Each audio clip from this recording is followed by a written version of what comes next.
Star Wars is back on the big screen with The Mandalorian and Grogu. Gangsters, war criminals. I'll take out every bad guy in your deck of cards. On May 22nd, feel the Force on the biggest screen possible. The old protect the young, and the young protect the old. This is the way. Buckle up. Always wear your seatbelt. The Mandalorian and Grogu. Rated PG-13. May be inappropriate for children under 13. In theaters May 22nd. Get tickets now. LinkedIn is pretty amazing at helping you grow your small business. We cannot stop your new clients from emailing you at 3 a.m. We can help you sell, market, and hire in one place. We cannot help you be in 3 places at once. And while we can't help you organize your calendar, LinkedIn can help you land more clients so you have a calendar to organize. Grow your small business on LinkedIn. Learn more at linkedin.com/smallbusiness. Get business done with the new American Express Graphite Business Cash Unlimited card. With unlimited 2% cash back on all eligible purchases, unlimited 5% cash back on flights and prepaid hotels booked through American Express Travel Online, and a flexible spending capacity that can grow with your business, you'll have the confidence to keep building. Apply today and earn a welcome offer of $1,500 cash back after you spend $50,000 in qualifying purchases on your new card within the first 6 months of card membership. Terms apply. Learn more at go.amex/graphite. No one goes to Hank's for his spreadsheets. They go for a darn good pizza. Lately, though, the shop's been quiet, so Hank decides to bring back the $1 slice. He asks Copilot in Microsoft Excel to look at his sales and costs and help him see if he can afford it. Copilot shows Hank where the money's going and which little extras make the dollar slice work. Now Hank has a line out the door. Hank makes the pizza, Copilot handles the spreadsheets. Learn more at m365copilot.com/work. AI is incredible. It can teach you how to fry an egg and even write a poem, pirate style. Yarr! But it knows nothing about your work. Slackbot is different. It doesn't just know the facts. It knows your schedule. It can turn a brainstorm into a brief. And it doesn't need to be taught. Because Slackbot isn't just another AI. It's AI that knows your work as well as you do. Visit slack.com/meet Slackbot to learn more.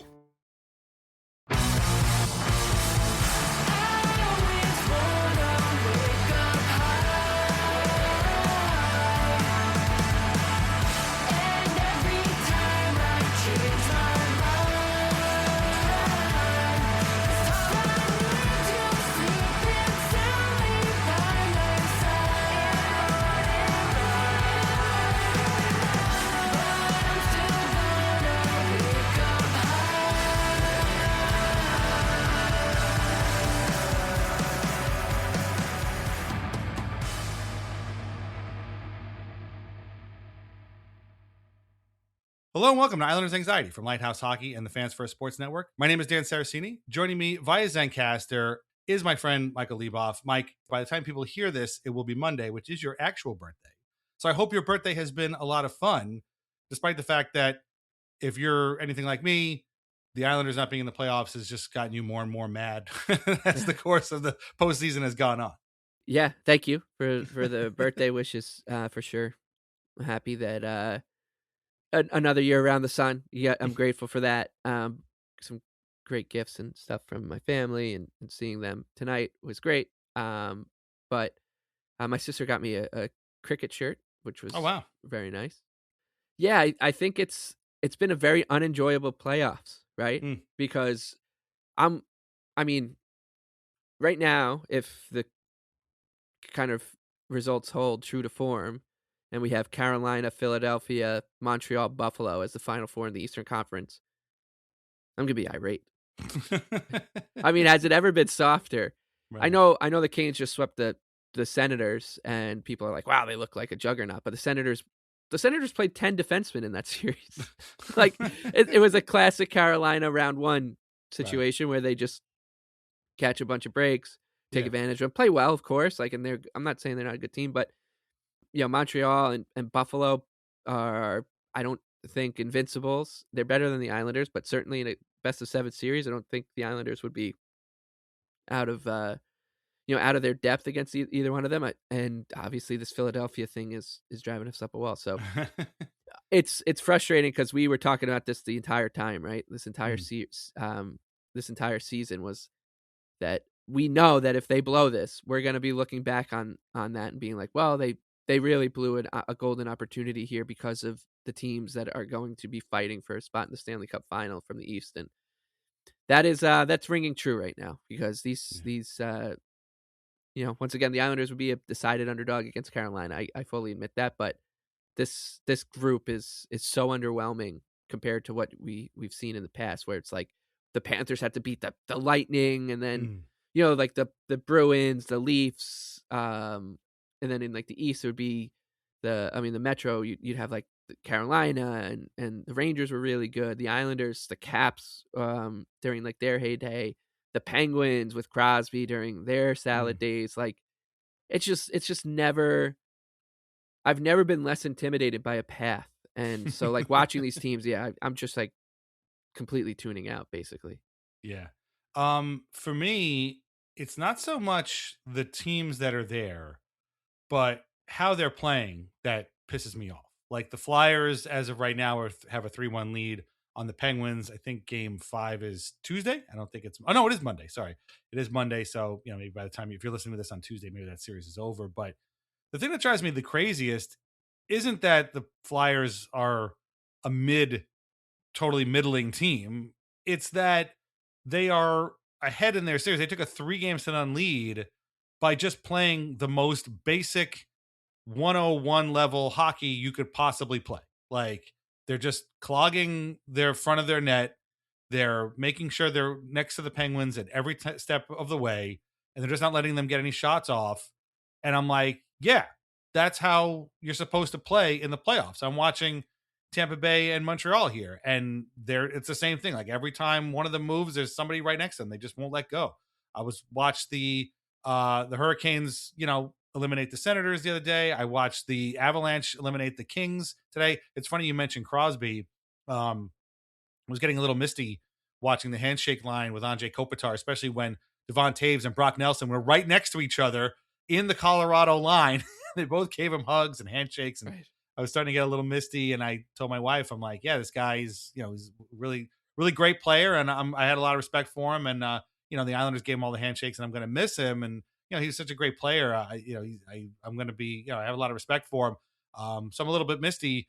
But if I was a Sharks or Ducks fan, I'd probably feel a little bit different, because this guy had probably been victimizing us for 21 years. And I said, when Sidney Crosby retires, I will not be misty. I will be throwing a party. I can't wait until I never have to see that guy's face again.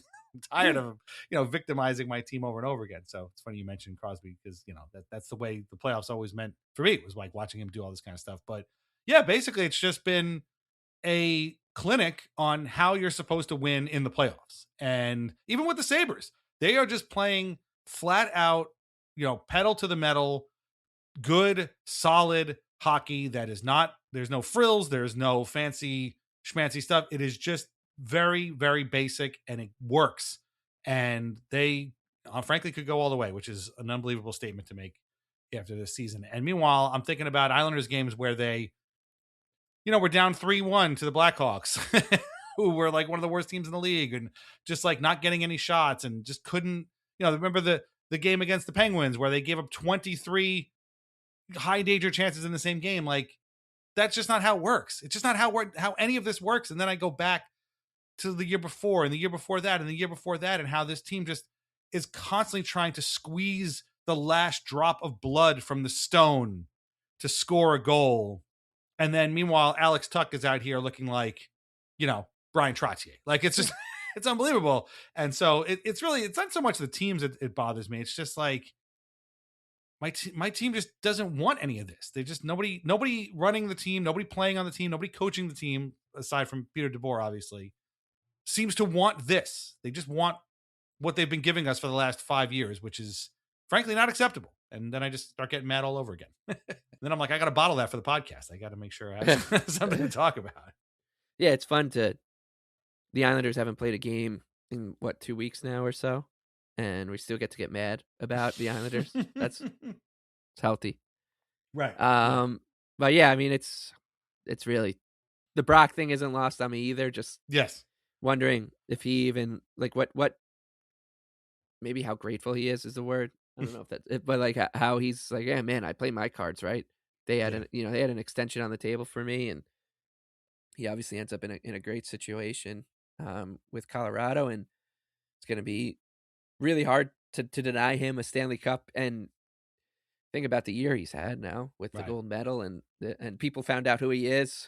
It only took him 1,000. He just got his 1,000th game. Like a bunch of the Islanders were there for it, which was another way to sting us a bit. Like, oh, look how happy they all look there because their season's over. But yeah, I don't know. It's real. It's really frustrating, and we've talked about, right? Like the losing seasons always have. Every season has consequences if you don't win the Stanley Cup, but losing seasons when you miss the playoffs, they become, twofold or threefold and fourfold. And I think we're seeing that all play out. Like the debates about, where this thing goes, who's staying, who's going. Yeah. And then you just throw on top of that, watching these teams, these media, once again, it's what you said and I said kind of put together. Mediocre teams by usual standards, I would say, or a mediocre playoff field, especially in the East, just playing playoff hockey. And the Islanders couldn't clear that bar despite all the things that they had going for them this season. So yeah, frustrating. Still, and that's what this team does, right? It haunts you even when the door is closed, the blinds are closed, and the lights are off, and the day is over, and you're like, maybe I'll just settle in and watch Ducks Oilers or something, and you're somehow it's going to remind you of how the Islanders failed miserably this and down the stretch. Oh, definitely. And then to add insult to injury, I have the broadcast on the Habs Lightning on right now, and they're in an intermission, and they go to the ESPN studio show, and who is looking back at me? It's John Buccigross. All right, whatever. It's Kevin Weeks. Okay, that's fine. And it's that Billy Zane looking motherfucker, Spencer Carberry, brought in from Washington as a special correspondent here tonight in the playoffs. So again, and they didn't even make the playoffs, and it still bothers me that he's here. So just one layer on top of another on top of another. However, before we get into the myriad of topics we have regarding the Islanders, because there are some news and notes that we can go over here. I have some good news in the form of 3 huge announcements that we're going to make throughout the course of this episode. These are actual serious announcements. This isn't a joke. I'm not being sarcastic. It's not like, oh, the announcement is, Chewbacca is Luke Skywalker's father. Like, it's not none of that. It's like for real announcements that you're going to want to hear. So stick with us throughout the entire episode.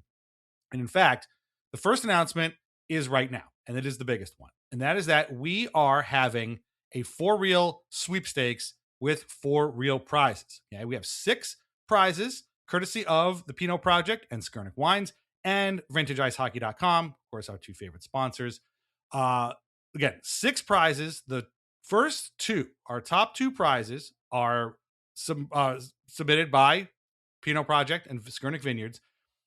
2 winners will each receive 1 customized Islanders jersey of their choice. Any player you want, any number you want. Yeah, you can get your own name and number, but don't do that. Get a player, and there are going to be 2 of those winners. I'll explain how the contest works in a minute. So we're going to have 2 of those. Plus, also from Pinot Project, is an Islanders collegiate varsity jacket from Mitchell and Ness from Isles Lab. That is our second prize. Okay, there'll be 1 of those. So 2 jerseys will be given out to 2 different people. 1 jacket. It's a sick jacket. It's dark blue, white trim around the cuffs, and then the bottom, white Islanders logo. It is absolutely fantastic. Again, it's from Isles Lab, so you know it's not cheap. And 1 winner will receive the Mitchell and Ness collegiate varsity jacket. But that's not all. We also have, from VintageIceHockey.com and the great Kevin Schultz, 3 lucky winners will receive either a t-shirt or hoodie from VintageIceHockey.com of their choice. So whatever they got on the site there, Danbury Trashers, Kentucky Thoroughblades, Beast of New Haven, all that kind of stuff. You can pick whatever you want. You can either get a hoodie or a t-shirt, your choice, from VintageIceHockey.com. It's not really hoodie weather, or we're coming out of hoodie weather, I should say, but hey, who couldn't use a hoodie? Okay. Those are our 6 prizes. That's a lot of prizes, 6 prizes. 6, yeah. Yeah, it's a lot. How do you enter the contest? It's very, very simple. If you are a patron at patreon.com/IslandersAnxiety, guess what? You're already entered, okay? You can be a patron. You're entered into the contest. But if you're not a patron, you go to patreon.com/IslandersAnxiety and you click join. that will you will become a member for free. Of course, you get our weekly release calendar, but that also enters you into the sweepstakes. So free members and paid members will all be on an even playing field, and everybody will have a chance at this randomized drawing for these 6 prizes. This is a sweepstakes, not a lottery. There is no purchase necessary, so please do not call the Federal Trade Commission on us and tell them that we are running an illegal lottery. It is not a lottery. It is a sweepstakes because you do not have to pay to come in. However, we are going to need your email address, obviously, in case you win. So go to patreon.com/IslandersAnxiety, become a member. All you got to do is click join. No money, no purchase necessary, void where prohibited, which of course means our friends in Europe, I'm sorry, you're left out in the cold here. But for any US-based or Canadian-based listener, you can join for free and get entered into the sweepstakes. And if you're a patron, you're already in. And on July 2nd, everybody will be entered into the drawing. We will run the randomizer. We'll pick the 6 winners, and we'll let everybody know in that episode. It's going to be very cool. These are really cool prizes, and we thank Pinot Project and Skurnik Wines and Vintage Ice Hockey for their hospitality and their generosity. I'm very excited about this. We've been talking about this with David Skurnik for a while now, and I'm glad we finally got a chance to do this. This is going to be really, really cool. Yeah, and I love that it's a customized jersey of your choice, right? Mm-hmm. So it could be a Andre Palat. You know, maybe there's somebody out there who's who's Carson Sushi. Yeah, you never know. It would be funny if you got a Carson Sushi jersey with like 2 zeros. I don't know. But don't do that. But yeah, Marcus Hogberg. We could see. Our good friend Matt Klimberg is the proud owner of a Hogberg jersey shirt. He can, if he wins, he might end up with the dual set, the jersey and the jersey. So good luck to everybody, and we're of course going to be excited. Am I allowed to add a rule that they have to reveal who they chose? Oh, absolutely. Yeah, we want to see some pictures. We want to see pictures of all these winners. We want to see a picture of you in the jacket. We want to see the jerseys and the T-shirts, obviously, as well. And of course, we got to do it all above board. So yes. Yeah. Our apologies to those. We do have a lot of lovely patrons and listeners from Europe, but yes, we can't have the CFTC or whatever it's called breaking down our doors over a Pierre Engvall jersey that got shipped. That got shipped to Germany or something. So yes, and again, no purchase is necessary. No purchase necessary. I spent my Saturday afternoon reading up on the difference between a sweepstakes and a lottery. So please take my word for it. No purchase is necessary. Sweepstakes is one of my favorite words, by the way. I've always loved it, and because it reminds me of supermarket sweep. And God, what a beautiful thing. I hope that guy's doing all right still. I don't know. David, whatever his name was. Yeah. But yes, this is a sweepstakes. So you don't have to pay anything, but you do have to go to patreon.com, click join, and then you can also get our weekly release calendar. So you can become a patron too, whatever you want to do, but you don't need to. Everybody, even the free patrons, the free members will get an equal shot at winning this stuff. Okay. That's also announcement number 1. We got 2 more coming. One of them may or may not involve Marcus Hogberg as well. So stay tuned. Okay. Let's get into some actual Islander stuff here. We're going to talk Bridgeport. We're going to talk about Hamilton. We're going to talk about some other things going on around the team as well. I want to get to 2 things real quick before we move on because I had the links here and I completely forgot because we had a lot to go on the last couple of weeks as well. The Islanders signed 2 prospects to entry-level contracts. Quinn Finley, who then had to have shoulder surgery. He'll be back in time for camp.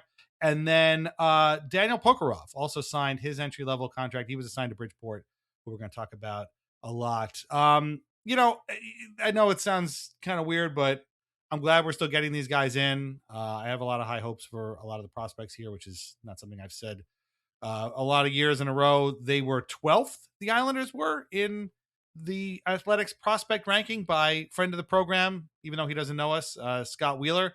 So I was glad to see these guys sign. I think Prokhorov did much in his brief time at Bridgeport, but I'm still kind of high on these guys.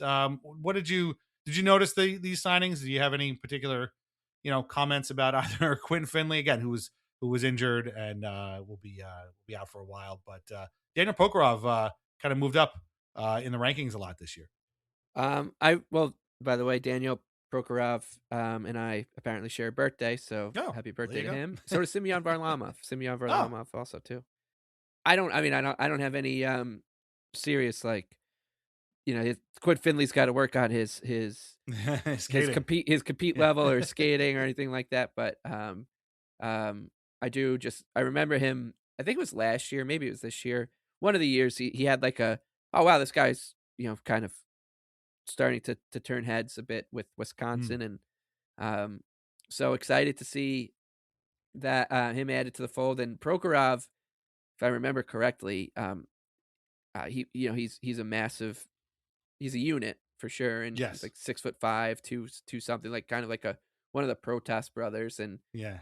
or as Kyprios calls him, who was the brother?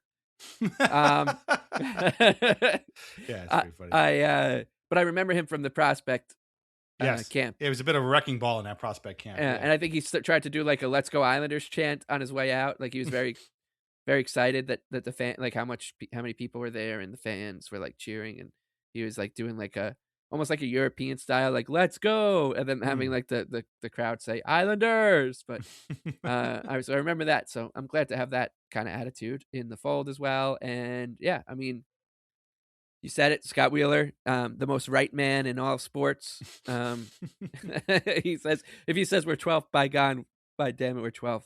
It's been a blink of an eye, but we're now pretty far removed from the really dreary days of this prospect pool. And I know we'll get to it. It's just a little bittersweet, that it seems like all these guys are coming over and getting into the system. I don't know if Prokhorov will be playing in the AHL next year or not, but I'm assuming Finley will. And there's a cohort there that'll be really exciting. And fans of the Hamilton Hammers, Havoc, or what was the other? The Mustangs. We're gonna get to that. Yeah. They will be the ones watching them, and not our friends up in Bridgeport. So that's a little bittersweet. But yeah, I mean, it's all good. Nothing to add here about anything else on the tail of the tape of these two prospects. Yeah. I mean, we're not the prospect guys, but I had these links here, and I wanted to shout those guys out and say welcome aboard. And I'm looking forward to watching them both play again. I think most of us remember Prokhorov from that. He really made a statement in that prospect camp. Also, real quick, two more guys I want to shout out that are still playing in their respective teams' playoffs. One, of course, is Keyshawn Aitchison, who will definitely be in the AHL next year. He and the Barrie Colts are down 2-1 to the Brantford Bulldogs, I want to say. Yeah. But he's had a hell of a playoffs, and he's just out here like breaking records. He broke Aaron Ekblad's, I think, record for like points or whatever for an OHL defenseman. Kind of crazy. He's just, I can't wait for this guy to play. I'm not going to like pretend like he's going to be this in the NHL or in the AHL, but he just, the guy's doing exciting things, so you got to really enjoy it. And then the other one, a guy who he's been having a great season. I don't think we've mentioned him one time on this show. Again, if you're looking for prospect news, I'm sorry, but you're in the wrong place. But it's Jacob Kvasnica, who's been playing in the WHL for the Penticton Vs, who are an expansion team, and they're in the conference finals of their bracket as well. They are unfortunately down 2-0 right now to the Everett Silvertips, but Kvasnica has had a great playoff, 13 points in 13 games, 7 goals, 6 assists. And again, another guy who I don't think people had high hopes on. He's going to go to Minnesota next year, but just kind of came out of nowhere to be like, wow, this guy's pretty good.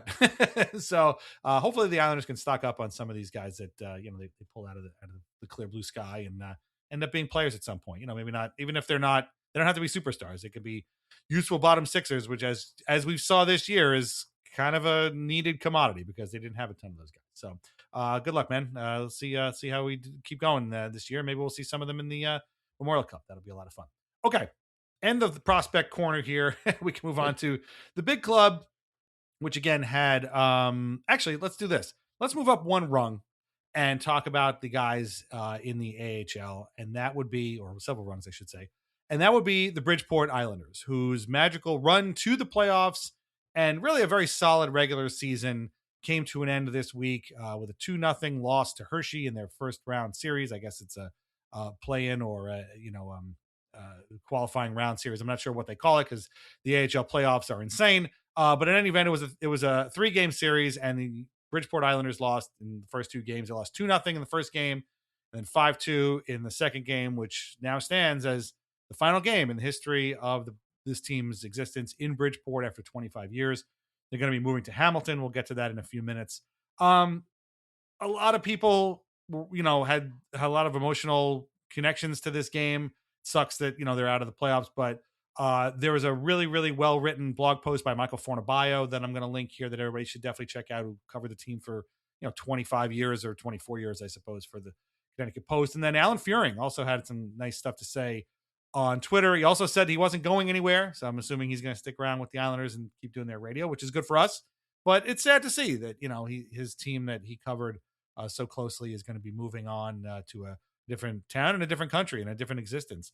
What were your feelings when you saw this happen? Again, we don't pay a ton of attention to the AHL club here, but frankly, there hadn't been much to pay attention to until this season. They had a good regular season. They had Cal Ritchie go down and a bunch of other players go down at the start of the playoffs. We hope that they would make some noise, but Hershey's good, man. They're the defending Calder Cup champions. They've won God only knows how many of these things in the last few years, and they're just an extremely well-run organization in the capital system. And it was a shame, but made me reflect a little bit on what I know about Bridgeport. What about you? Did you kind of sit back and think about some of the guys you watched come up through the Sound Tigers system for all those many years?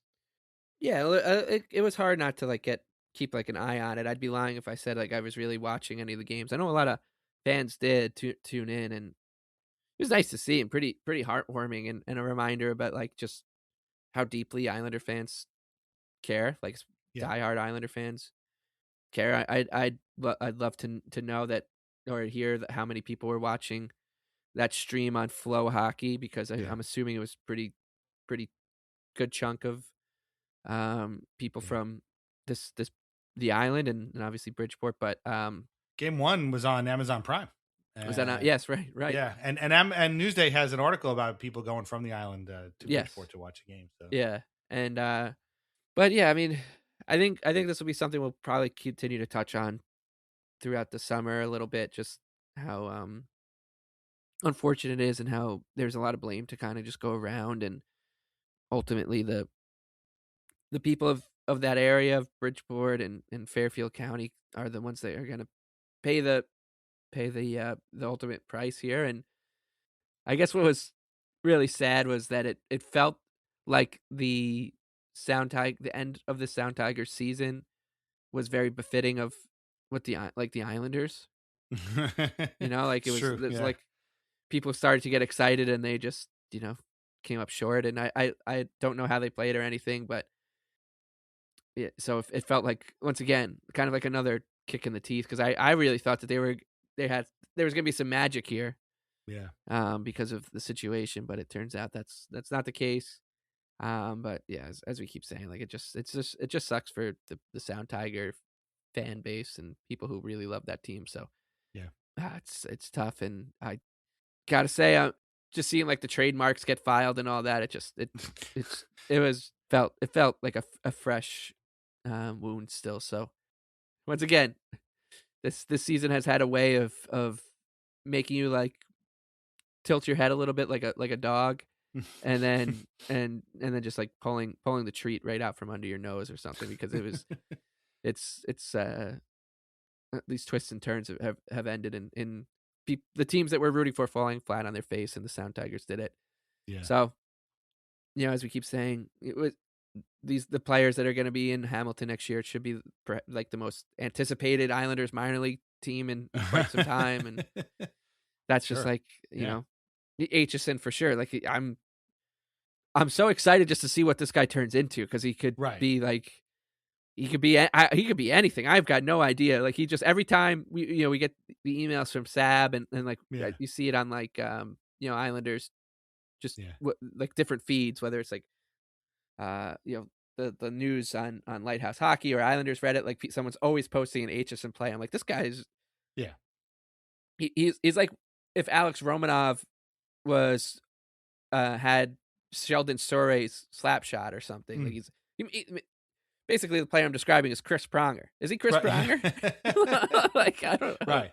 I mean, think of it this way: in a season in which we watched Matthew Schaefer play 82 unbelievable record-breaking games, Aitchison's videos still make you go, "Holy shit!" Like that.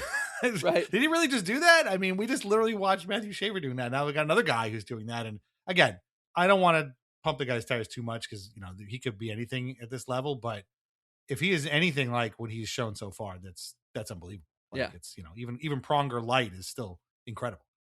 Yeah, exactly. And you'd imagine that the people of Hamilton will get a Sure.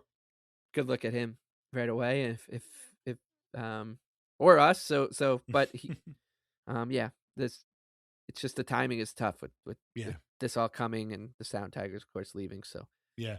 It's funny. I hadn't thought about the similarities and the synergy between the Islanders face plant and the Bridgeport Islanders sound face plant. That their playoffs, at least they made the playoffs, and it just came to a Right. crashing end, unfortunately. And even with the advance notice of the move, which came out, months and months ago, Frank Saravalli, of course, was the first to mention it. It still sucks. Like, it still stings that this has happened, and it's kind of, on one hand, again, it is a lot like the Islanders. Like, they had a legit good regular season. A lot of guys, had good years down there, which is guys plural having good years in the AHL is a very new concept. It's very rare that that's happened over the last few years. So that's worthy of being commended, which, is worthy of being praised. But then, the end comes pretty quickly. And then, oh yeah, by the way, now we're moving.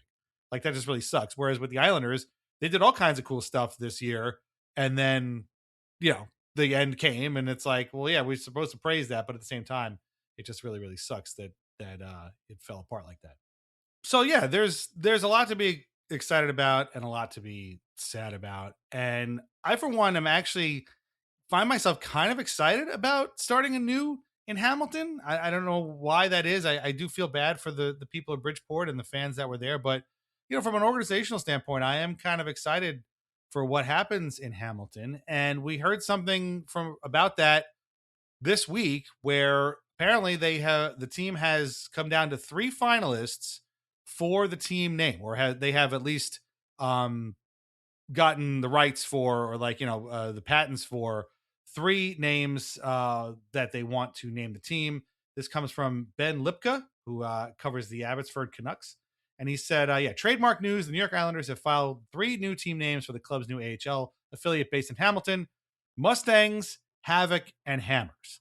I forget if it was on this show or one of the mailbags. I said if it wasn't going to be the Tigers, then it should be the Hammers, because people call the Hamilton the Hammer. You mentioned Nick Kyprios before. They were talking about this on Real Kipper and Bourne, and Kyprios was like, "Why the Hammers? That's stupid." And Justin Bourne and Sam McKee were both like, "They call it the Hammer. What are you talking about?" And he was like, "Oh, all right." So I'm in favor of Hammers. Mustangs is a reference to Youngblood. I completely forgot about this. I watched Youngblood last summer for the first time. We had Hamilton Mustangs is the team that Rob Lowe plays on, I guess, in the movie, so I guess that would be pretty cool too. I am definitely anti-Havoc. No Hamilton Havoc. 2 things. Number one, that is like some serious 90s, Miami Heat, Colorado Avalanche, Tampa Bay Lightning shit that I think we as a society have evolved beyond. We don't need that kind of stuff anymore. 2, Havoc, one of my least favorite X-Men of all time. Just an absolutely terrible, terrible, terrible character. I hate him, and I don't want the team's AHL club to be called the Havoc. Where do you land on these 3 names? Again, Tigers would have been my personal favorite, but I'm down for the Hammers. I want it to be the Hamilton Hammers. Yeah, Hammers is fine. When it's funny, I was thinking Havoc. The first thing that popped into my mind that made me like Havoc as a name was the Havoc Energy Zone, which of course was throwback to Nassau Coliseum, one of the sections where you could get in and buy I forgot about that. Yeah, a student ID ticket, $10 to sit in the Havoc Energy Zone. Before that, it was or maybe it was Havoc first, and then it was like God, I can't remember the name of the other drink. But eventually I think turned into maybe the Moe's section. So I bought plenty of tickets in the Havoc Energy Zone, and they always would have marketing activations. It was a little foreshadowing, because there's a marketing activation we want to talk about later too. Yes. But of a different sugary product. So that's where my mind went right away, was to the Havoc Energy Zone. So I don't mind any of them, and I do think it'll end up being the Hammers though. So and apparently the building is bigger than UBS Arena. So Yes, I've heard that as well. Yes, isn't that great? Again, like I'm very sad for the people of Bridgeport. Trust me, and I'm even sadder still that like they never saw the team really be good. Like they went to the Calder Cup final, I think the first or second year they were in the league. Rick DiPietro was their goalie. That was 24 years ago or whatever it was. That's the only time this team has ever really been good. So it's bad enough that like they're leaving after 25 years, but to endure essentially 23 years of basically nothing. I mean, how many years in a row did we get all over Brent Thompson for not doing anything down there? And I don't know, maybe it wasn't his fault. I don't even know. So that's what I feel really bad for. But at the same time, this is going to be a really fascinating experiment when you take an AHL team and put them in a really hockey mad city that, you know, has had AHL teams before. And, you know, I'm sure they're very excited about it, in a big building with a fan base that's, you know, I'm not trying to criticize the Bridgeport fan base because they didn't have a whole lot to turn out for, but they did. But it was a small group, much like, you know, the Islanders fan base is a small group. So I think this is going to be a big time adjustment for this team. And they're going to have they might have a real success on their hands here if they play their cards right and do things the right way. And they might get to see some really good hockey, which is, again, not what Bridgeport got to see for many, many years. So I am fascinated by this. But yeah, I heard the building is really big. It's renovated. It's an old building, but it's been renovated recently. And I mean, obviously they tried to get an NHL team for many, many years and didn't. So yeah, our NHL team. Yeah, among others. Nashville too. They tried to get, I think, Arizona maybe too. So yeah, no, I know what you mean. But yeah, I'm really interested. I don't know when the Bulldogs moved. So it hasn't been that long since they haven't had an AHL that was team. But when people were talking about that, I'm like, when didn't they have like the AHL, Hamilton Bulldogs, and they had to move because they had issues? But I don't know if you know, who knows what the Hammers local politics are like. But yeah, it's much like the DeBoer thing. It's weird because I think like when the page turns from after free agency and it officially becomes the end of like the beginning of the new season at the draft and free agency, then I'll be like kind of more intrigued and thinking about what this means going forward. But it's just now it's hard to be all that excited because I just keep thinking like, I'm still in that sucks for Bridgeport mode before like right. Eventually it'll be like, oh, it'll be good for the Islanders in the long run mode. Yeah. You hope, as long as they don't screw it up, which of course is a possibility.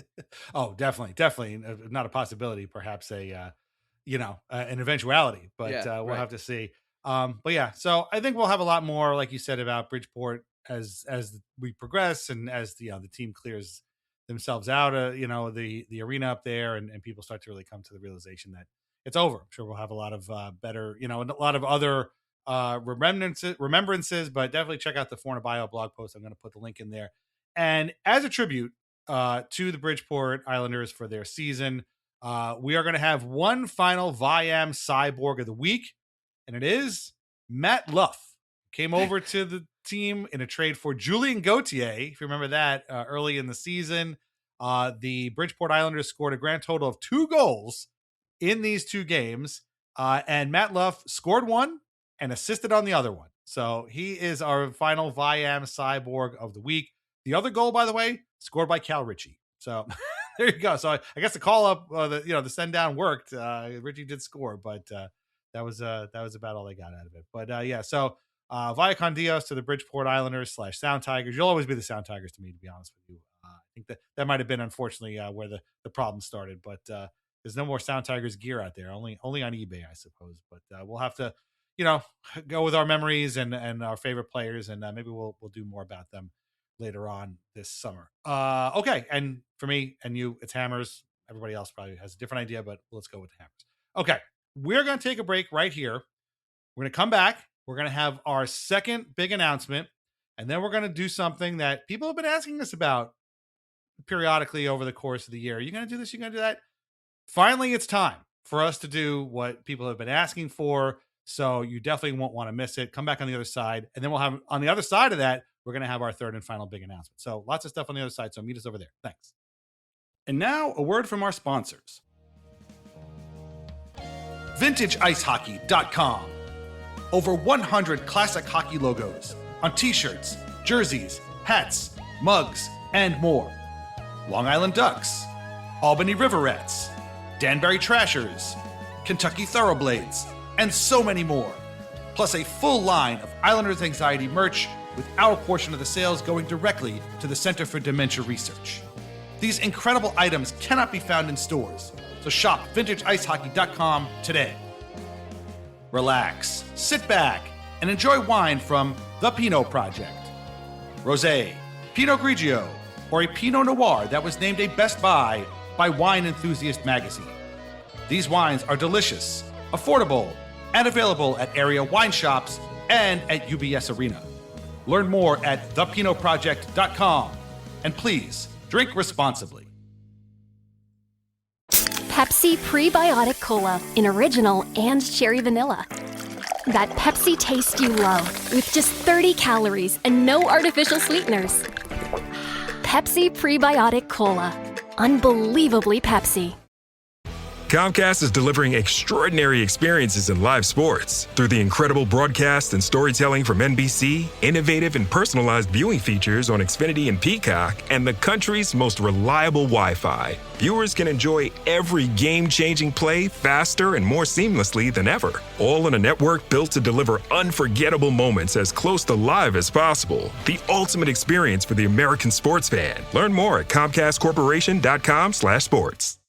Adobe Acrobat, your team's home base. Collaborate within a shared PDF space. You've got your docs, your plans, your specs, and then invite the crew to build what's next. They talk up the teamwork. Here's an updated render. They think that this design could be a contender. And when somebody wonders what's the next step, AI helps you finish the rest. Bolts are tight, now your plan's refined. Run a smoother business when you're all aligned.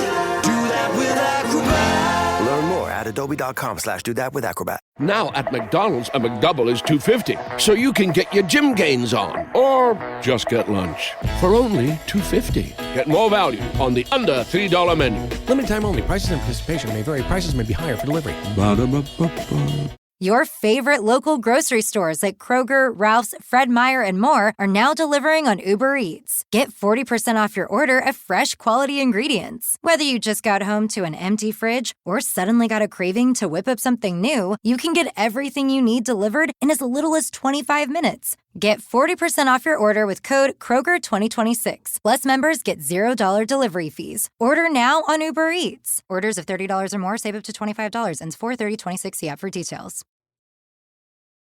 Okay, few things, and then we'll get to our second big announcement. First of all, this week, we have content coming out for all of you folks every single day this week. You're obviously listening to this on Monday.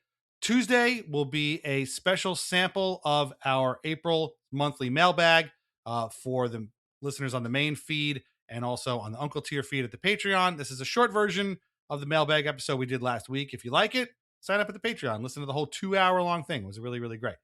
That's on Tuesday. Wednesday, brand new Country Club atmosphere. Country Club tier subscribers only at the Patreon. Thursday is Dan's Islanders Book Club, latest edition from me about a book I read this month about the Islanders. And on Friday, a brand new episode of Weird Islanders, the podcast. Ironically, more about another team that's not the Islanders, but we got a lot of Islanders stuff in there. And there is a Connecticut connection there. I will throw that in there as well. It's a great episode. Person I wanted to talk to for a long time, so check that out. Speaking of Weird Islanders, the time has come to crown a new Weirdest Islander of the Year. How did we do that? Well, we need your help. Patreon.com/Islanders Anxiety will have a public post. Anybody can go there. You don't have to sign up. You don't have to become a member. You don't have to do anything. Public post with a poll featuring this year's candidates for Weirdest Islander of the Year. Normally, the criteria is 50 games or less in a season or total with the Islanders. However, there is a special dispensation this year for one particular player, and it will be very obvious when you see who it is, why he got the special treatment. It's okay. He gets exceptional status, I guess we can call it. That poll is going up on Monday. So chances are by the time you're listening to this, the poll is already up. Go to patreon.com/Islanders Anxiety. Post will be right there. It's a public post. Pick who you think is the weirdest Islander of the year. The guy who you look at and is like, I can't believe that guy was an Islander this year. So it's all about the weirdness of the whole thing. And then that poll will be open for a week. It will close midnight, May 5th. And then later on, we will record our Weirdest Islander of the Year episode, Weird Islanders, the podcast. That'll be our season finale. We'll bring on a great guest, and that episode will run the day of the draft. So late in June, we'll have that episode for you. So we need your help. Please help us choose the weirdest Islander of the year. Who will win the Don Cutts Trophy and join Robert Bortuzzo and Tony D'Angelo on that illustrious list?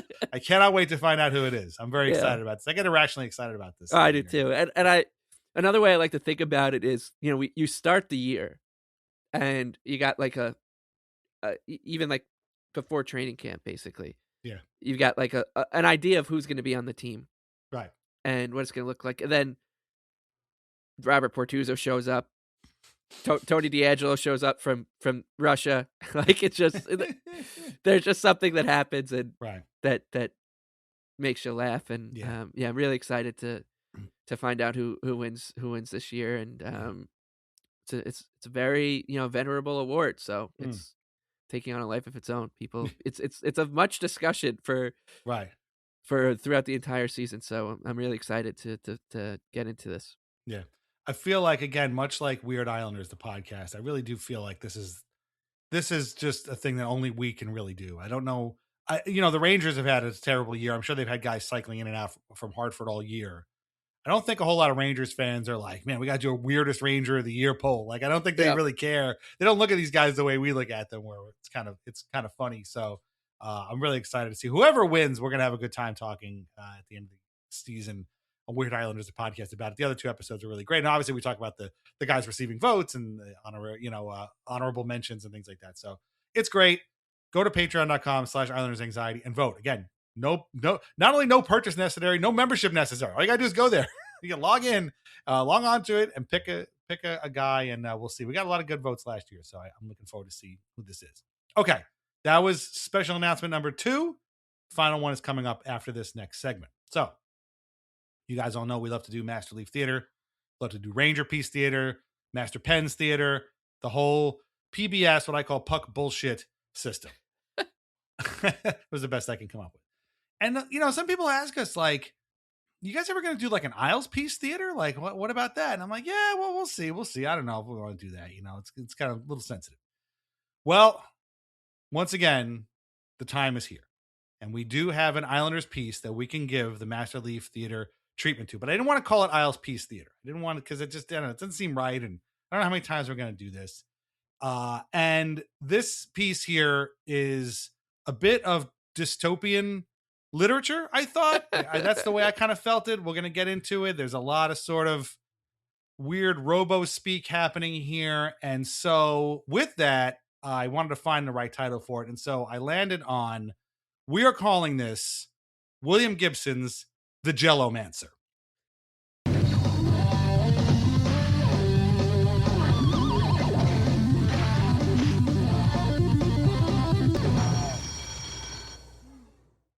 Of course, Neuromancer, William Gibson. Anyway, why is it the JELL-O-Mancer? Well, article on Newsday.com appeared a couple of days ago by Anthony Reiber. And the title is, Why JELL-O Chose Islanders Games to Debut the First of Its Kind Jellometer. I'm going to stop right here.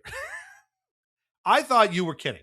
When you mentioned that there was like a jiggle meter, I was like, I don't know what he's talking about, but it sounds pretty dumb. And I'm just glad I just want this season over with. This is a real thing. Oh, yeah.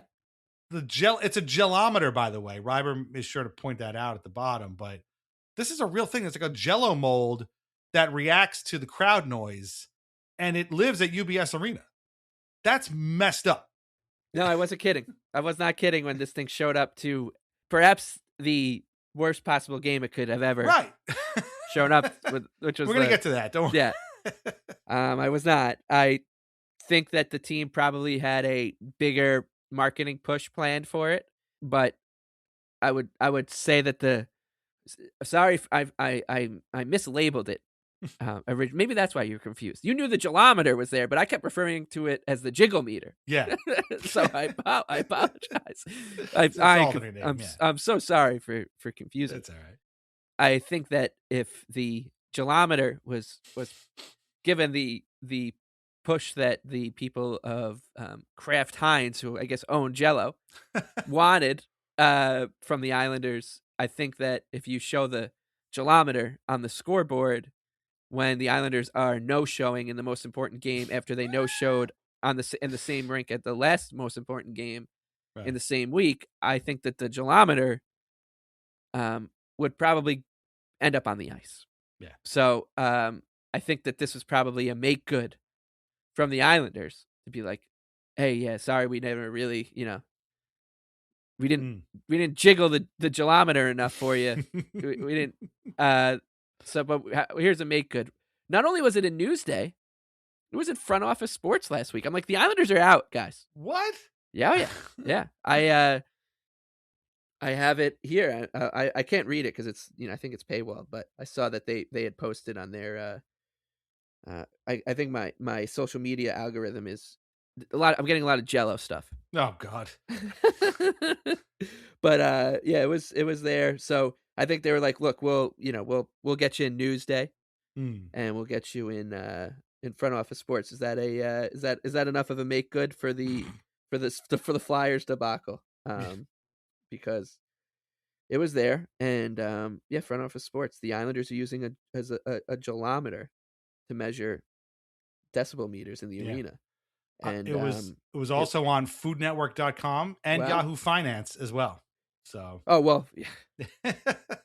and what's great about this is it was this was posted on April 17th, so just a few days after the Islanders season ended, and I'm gonna say 2 weeks after that Flyers game, maybe a little more.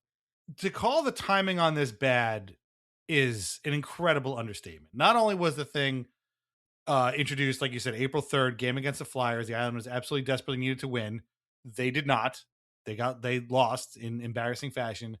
But for this story to come out 2 weeks after the season is over, and Reiber, at least for Newsday, he understands that he might be an Islanders fan for all we know. It mentions that people don't want to hear this because the team is done, their season's over. It just goes to show that what we've been complaining about now for a few weeks is 100% correct. Too many people in charge of this organization have their eyes on too many things that aren't winning on the ice. And it really, really, really is annoying and is not helpful and just makes you feel even worse. I mean, we started the episode talking about how bad it feels to watch the playoffs knowing the Islanders didn't do what they needed to do. They weren't playing the way they were supposed to play. They weren't constructed the way that a lot of these teams are.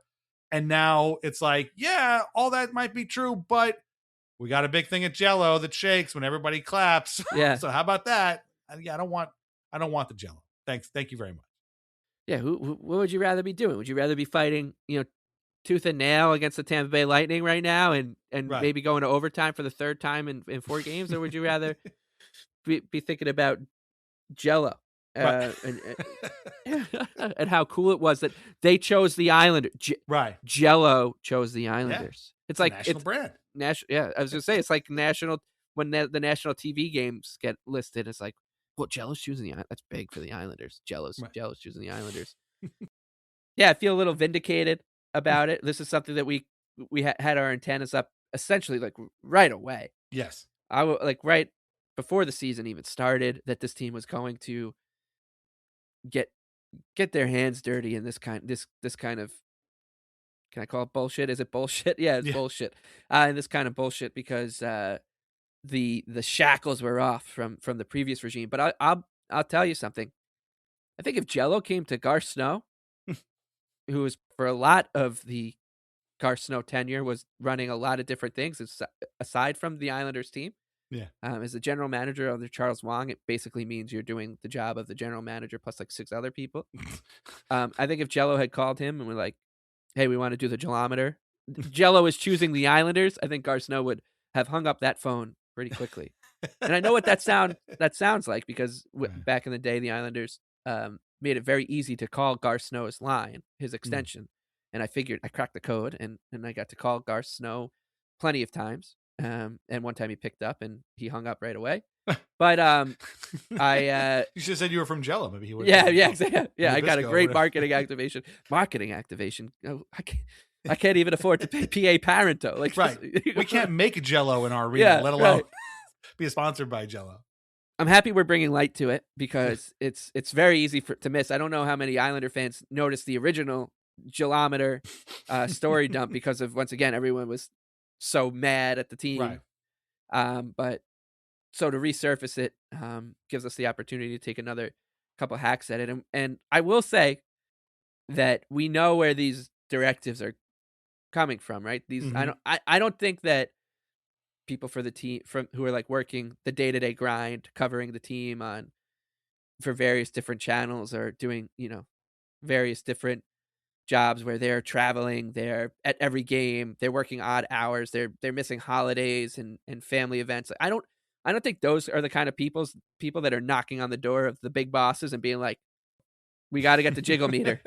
I think these are coming from a different, maybe that Jacksonville-based focus group was, hey, you know what you guys should do? We're getting a lot of feedback about JELL-O here, about gelatin snacks. Islander fans seem to just eat the stuff up. So, but yeah, we know where these are coming from, and it is concerning behavior. I'll just put it that way. It's concerning behavior when you put all of it together now too, from the stuff that we've seen throughout the season, the village and all that. You're just like, what really matters here? Like, I really don't know. And it's frustrating. And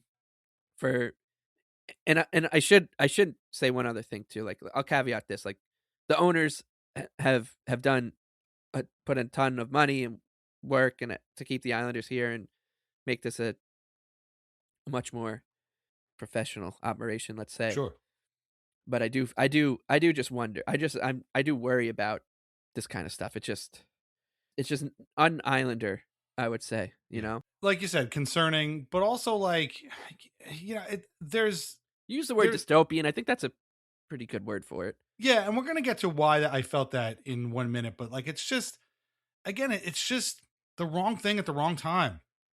It's just putting way too much emphasis on the wrong thing. And, do I think that, a partnership with JELL-O means that they're not going to, re-sign Anders Lee or make a trade that helps them or something? Like, no, I don't think so necessarily, but there's just too much effort being put into this and not enough effort being put into the team. And it really should be the other way around. And you said we know where these directors are coming from, and it's really not a secret because he's the person quoted in the article. It's Kelly Cheeseman, the Islanders' president of business operations. And this seems like a Kelly Cheeseman initiative, or at least a thing that he worked on with Kraft Heinz, who are the makers of JELL-O, the wonderful dessert treat that we all love. I will say this before we get into the reading of the article here. If you're a newer Islanders fan and you started following the team after their Brooklyn era, you may not know the name Brett Yormark. Brett Yormark is a guy that did not ingratiate himself into the Islanders fandom. He was, I don't even know what his official title was. I think he was like the CFO or CEO of Barclays Center, maybe, whatever he was. Yeah. He's the guy who pioneered the black jerseys and the uniforms for the Islanders that, were popular. I mean, people bought them, but at first it was like, what the hell is this? People did end up buying them, but like, he changed the goal horn without telling anybody. He tried all these different weird things that had nothing to do with the Islanders and really did not take into account anything of what the fandom wanted. And eventually he was gone. He's in college football now. He's like the, CEO of the Big 10 or Big 12 or whatever it is now. And so he was a guy who seemed like to have been created in a lab to work in business. Like, he's never gone a day without wearing a suit. Like, he's that kind of guy. And I'm kind of getting these vibes from Kelly Cheeseman.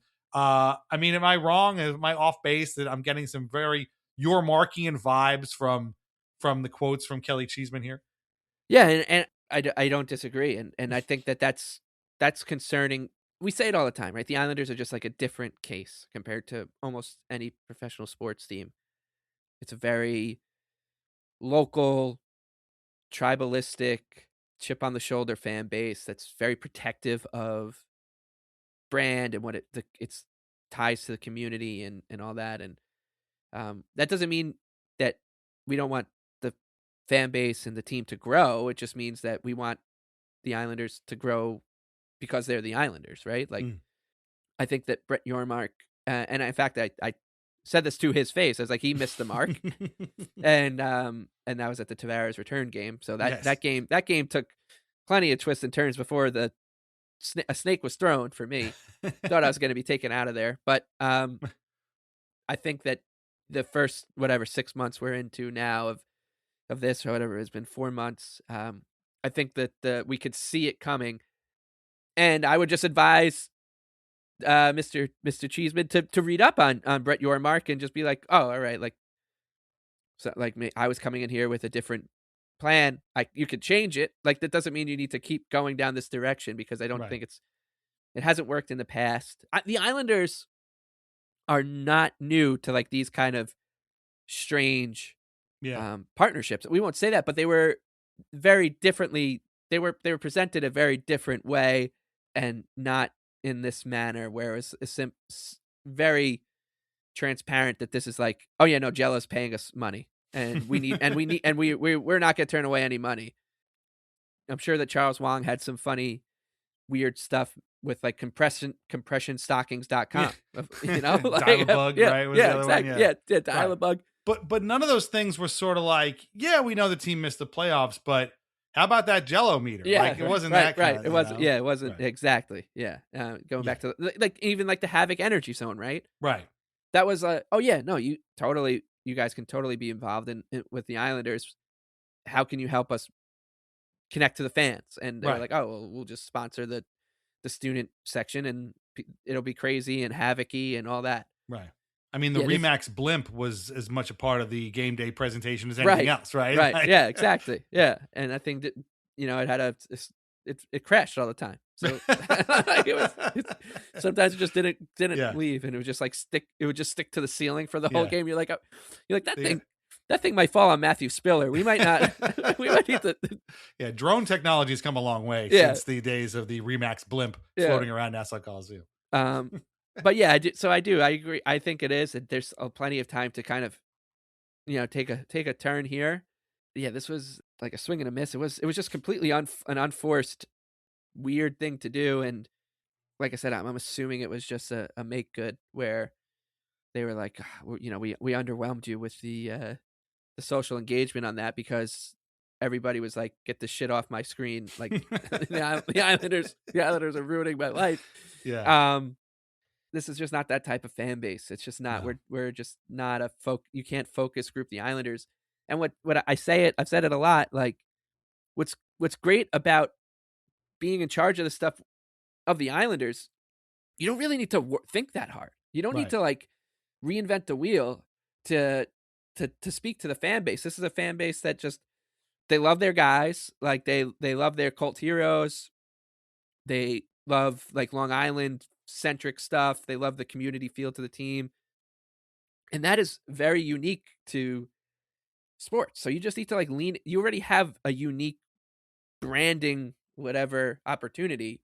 So take advantage of that rather than trying to do stuff that the fucking Fort Wayne Komets would do, like, right. Yeah. It's just, right. It's or not. Worse, something that like the Rangers would do, or, like that kind of thing where it's like, you're paying more attention to the brand, than you are the team on the ice, like that's the thing. So this is swing and a miss is a great way to put it, but let's get to the actual, we've talked a lot about what it is. Let's get to the actual quotes here. And these are all from Kelly Cheeseman again.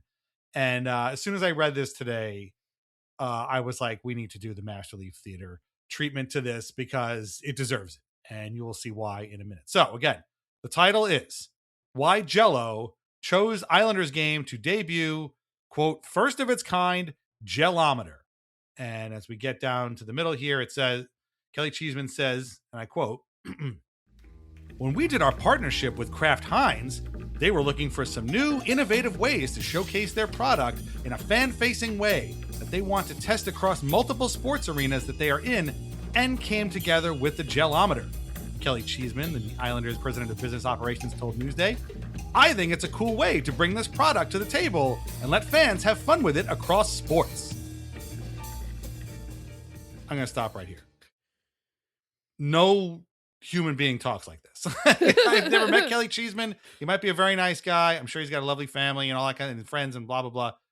No human being talks like this. And this is where I got to the Yormark thing. Like every time he talked, it was like is this a press release or is this somebody just talking? And like, this is meant to be a guy talking, and it sure sounds like a press release. Like, he says the word sports like 3 times in here. And I'm like, I'm not sure people really talk like that. So fan facing way is, again, that's not something that like regular people say. And so immediately, this is the first quote in the article. It's not a very big article. And immediately I'm like, yeah, making like the Lucille Ball sound effect. So this was already like, oh my God, this is not what I want out of this thing.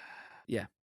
Anybody going into King Cullen the next day and being like, I gotta get my hands on some Jell-O. Right. Yeah. I saw the Jellometer and I think it was a pretty cool way to bring this product to the table.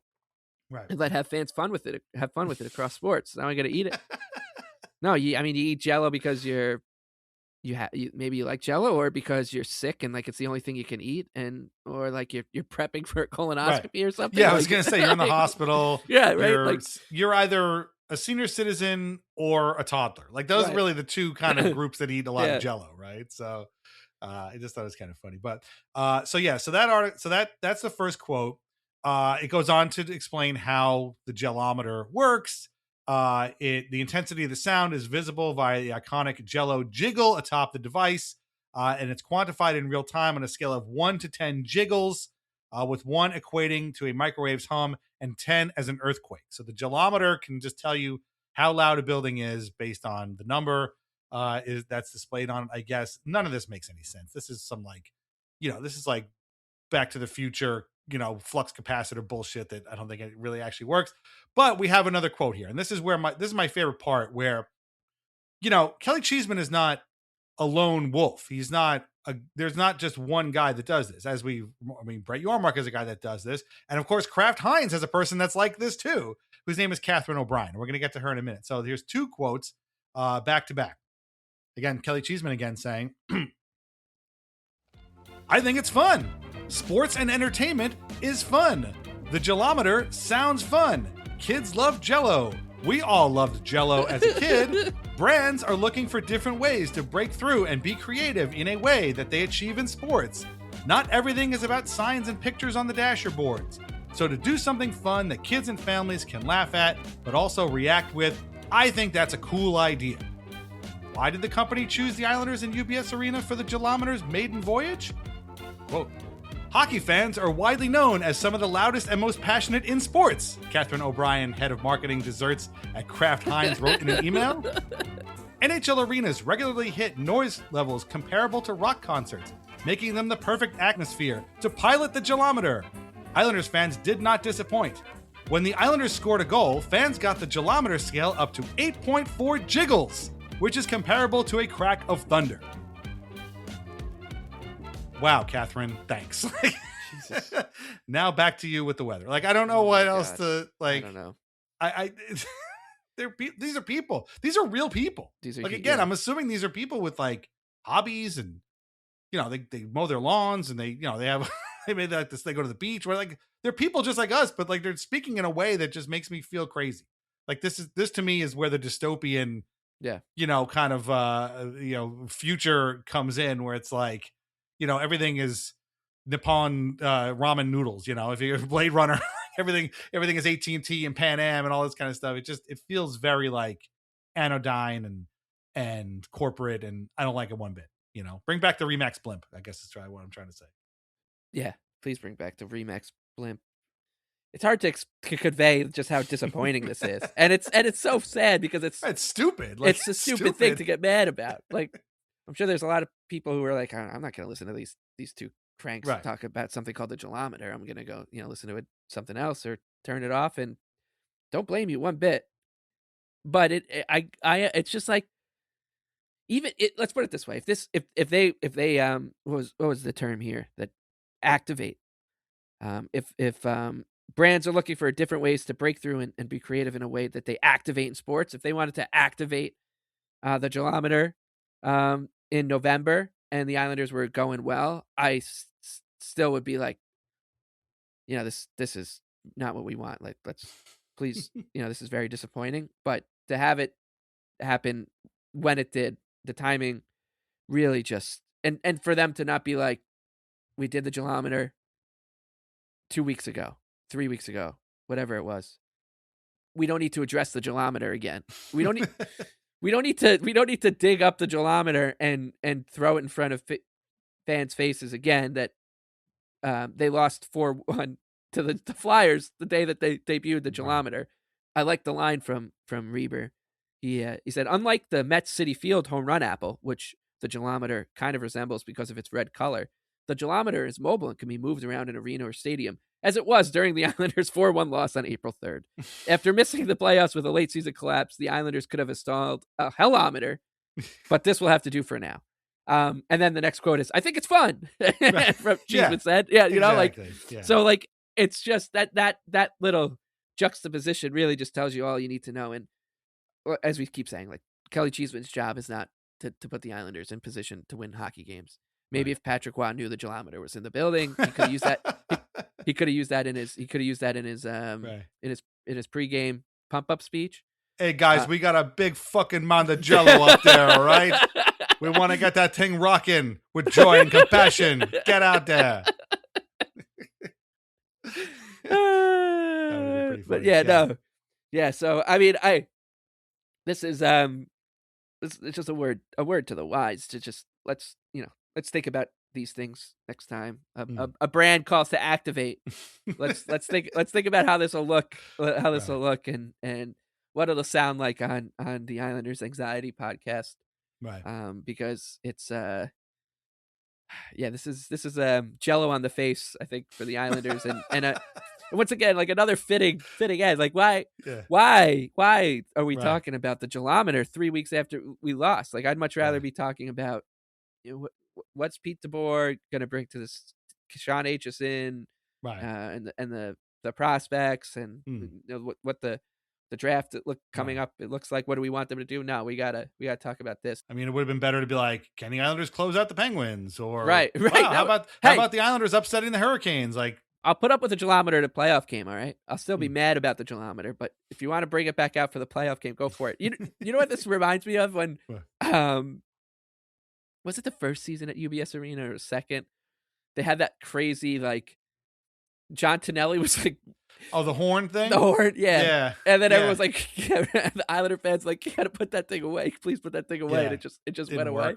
Yeah. They used it for, I think, a couple of seasons. Because I remember, like, Bailey and Yashin also did it, but I don't think they do it anymore. Yeah. Right? They kept the lighthouse, which was light. Cool. Yeah. They kept the guy who lit the lighthouse. But yeah, you just don't need to do this shit with Islander fans. Like, you just don't. You can find whatever. I get that Kraft Heinz is, they're a partner and you want to make them happy. You can find other ways to make Kraft Heinz happy, besides stuff like this that then forces you to speak the way. We all loved JELL-O as a kid. What? I love that the Islanders have on board both JELL-O and Benihana. Two things you wouldn't, two foods you wouldn't quite think go together. You know what's great though? So, like, the Benihana is a great kind of answer to this, right? Like, there was the Benihana thing where we were like, that's so cool that there's, like, like Benihana, and there was no kind of, I don't know, ham-fisted marketing push. There wasn't a guy walking around the stands, like, flipping shrimp into people's faces across the aisle. It doesn't really work that way. Right. Yeah. Nobody was like there was no yum sauce gun, like, it was it was just, we're giving out free ideas here. Hey, Cheeseman, you got to charge for the yum sauce gun idea. No, but what I was going to say was, like, what you're saying is they don't need to try this hard. But like, what Islanders fans do latch onto is organic. Like, in the wrestling business, there's people who get over organically on their own. Like, the yes thing wasn't like a corporate mandate. It's just a thing that people started doing. I guess Section 321 started doing it probably, and it just caught on. And we still doing it all these years later, and people like doing it. And some don't, but that was an organic thing. Like, it wasn't like a corporate mandated thing. Like, I don't think people are gonna. This is just not the way we operate. We're just going to latch on to the JELL-O gelometer because some guy put it there. It just doesn't make any sense. So, yeah, I just I found the whole thing very funny, and you saying JELL-O on the face, I think is a great way. Also, the little theme song I'm going to put in front of this is from an old JELL-O commercial, and let me tell you, it's really hard to find a JELL-O commercial that doesn't have Bill fucking Cosby in it. So there was a lot of work that went into this bit. But I guarantee this is the most any Islanders podcast will ever talk about JELL-O and the Jellometer ever again. Well, we got to know how long this deal is. Like, how long is the Jellometer in town? There's a Jellometer sending its kids to the schools, and I got to think it's like a John Tortorella thing. Like, it was just for the end of this season, and then that's it. Move on. Maybe it comes back. Maybe it doesn't. I don't know. But anyway, yes, Kelly Cheeseman. I know you're not listening to this, but we don't need the Jellometer. Please don't bring back the Jellometer. Yeah, you could be free. You could be free. This is just we all make mistakes. We can. This could be your strike one or whatever, because this was a strange one. We would have never talked about. That's the funny thing, right? Like, we just would have never talked about it again. Right. The jiggle meter. Like, you would have been like, I would have been bringing it up for years, and you'd be like, what the fuck is the jiggle meter? I know. And but they resurfaced it. They thought it was so, they had to resurface it. So yeah. I don't even want to say like try better. Like, it's not trying better. It's just, sit back and like, let us come to you, man. Like, we will come to you. I promise you. Yeah. In the middle of like next season, you'll be like, wow, that was gold. And someone's throwing a snake at that guy. That's amazing. Yeah. Like, yeah, we don't need a JELL-O mold going off when, JG Pageau scores to make the score 3-1 Flyers. Like, that's enough. Thank you very much. But anyway, there you go. People have been asking us, you guys going to do an Isles, masterpiece theater, Master Leaf Theater for the Islanders? And there you go. Might be the only one we ever do, but it was definitely worth it because it was a lot of fun.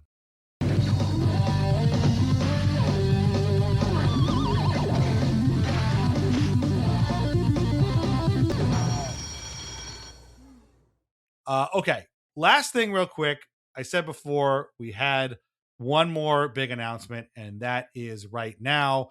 We are going to be back next week with a brand new episode, of course. After that episode, we are going to begin our standard playoff free season posting schedule, meaning we're going to alternate episodes of Anxiety and Weird Islanders. So next week will be just Anxiety.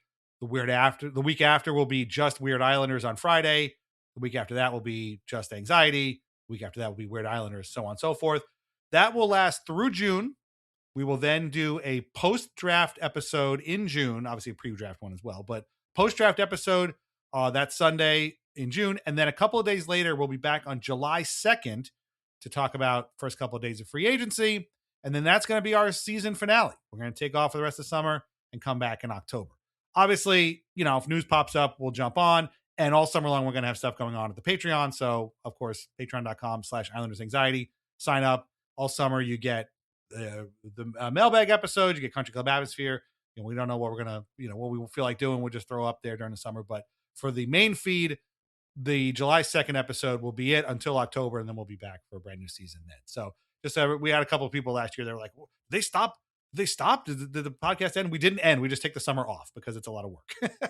But we will come back in October. And again, like I said, we do stuff all summer at the Patreon. So that was the final announcement, was that after next week's episode, we're just going to alternate. So the next Sunday, the week after won't have an Anxiety. It will only have a Weird Islanders. And I got to tell you, we got some real bangers, Weird Islanders coming up at the end of this season here. Don't skip on Weird Islanders because we got some great stuff coming up. So that was it. Sweepstakes. Enter just for free. Doesn't have no purchase necessary to win either a jersey or the jacket or a t-shirt /hoodie. Patreon.com/IslandersAnxiety. Also, weirdest Islander of the year poll. Patreon.com/IslandersAnxiety. And the July 2nd will be our season finale, and we'll be alternating starting after next week. And if you want a full schedule, Patreon.com/IslandersAnxiety. Sign up for free. You get our weekly release calendar. Okay. That's about it. I'm not going to stump the Patreon again. I've done it a few times. Our theme song is Morning Haze by Family Dinner. Listen to more of their music on Spotify. Read Lighthouse Hockey every single day for your most up-to-date Islanders news and discussion. Islanders Anxiety Podcast are part of the Fans for Sports Network. Find us wherever you get your podcasts and on YouTube. Please leave us a review where you can. Shop VintageIceHockey.com and try wines from the Pinot Project. They are providing us with some great prizes for our sweepstakes. Thank you guys so much. Mike, any final thoughts on your birthday? On the NHL playoffs, on JELL-O? Did you have some JELL-O perhaps for your birthday? Maybe you will now. Have a a nice parfait with some whipped cream in there might be pretty good. I gotta say, you said we all loved Jell-O as a kid. I gotta count myself out of that. I wasn't Yeah, a my Jell-O wife hates guy. Jell-O. I'm My wife not a absolutely Jell-O- hates it. yeah. Hates it. Yeah. I'm not a Jell-O guy, so but no, it's I'm just glad we did that. I feel I